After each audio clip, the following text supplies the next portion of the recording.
Por que você se casou? Você sabia que tem gente que se casa por causa de dinheiro? Você sabia que tem gente que se casa por causa de sexo?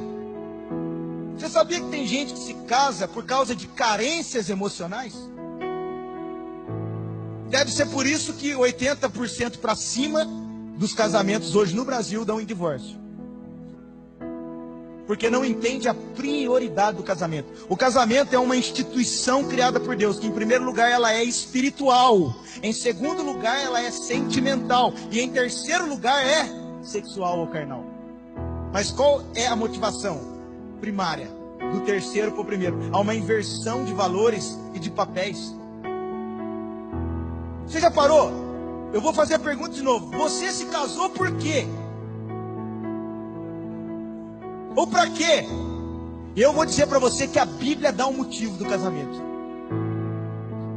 A Bíblia dá um parâmetro pelo qual nós devemos se casar. E é a partir desse fundamento que a gente constrói uma família numa base inabalável que nada pode derrubar. Agora nós vamos fundamentar isso.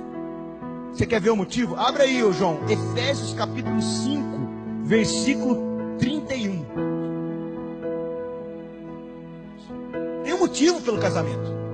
E se nós não entendemos o motivo e não vivenciar isso como prioridade, não adianta nada. Olha aí. Por essa razão, olha como é que começa o versículo. Como que começa?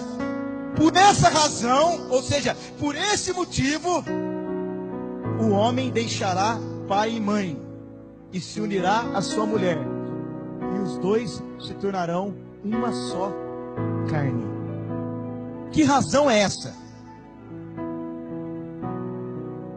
Passa o próximo versículo, João. Olha o motivo aí. Este é um mistério profundo. Me refiro, porém, a Cristo e à igreja.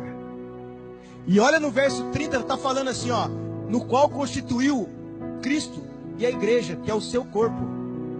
E aí depois ele põe uma vírgula e continua dizendo: por essa razão,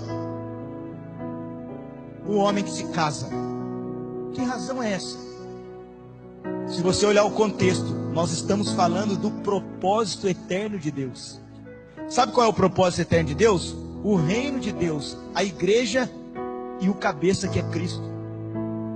Ele está falando de Cristo, ele está falando de um propósito que Deus instituiu. E aí ele põe um parênteses no meio dizendo: por essa razão o homem vai deixar o seu pai e a sua mãe, e ele vai unir a sua mulher, e os dois vão ser uma só carne. Então o casamento tem um motivo: cumprir o propósito em Deus.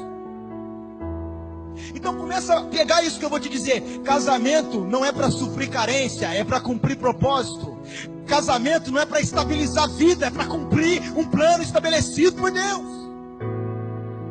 Quando a gente entende que há um motivo em Deus que sustenta a minha relação, eu nunca mais desisto do meu casamento por causa do sofrimento. Sabe por quê? Porque dentro de Deus, os sofrimentos do tempo presente não hão de se comparar com a glória que há de ser revelada em nós.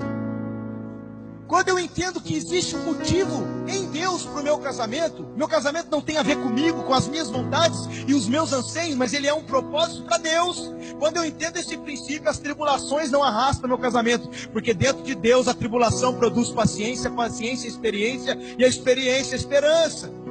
Quando eu entendo que há um princípio, um propósito no casamento, as minhas fraquezas não me distanciam da minha esposa, porque nas minhas fraquezas o poder de Cristo se aperfeiçoa sobre mim.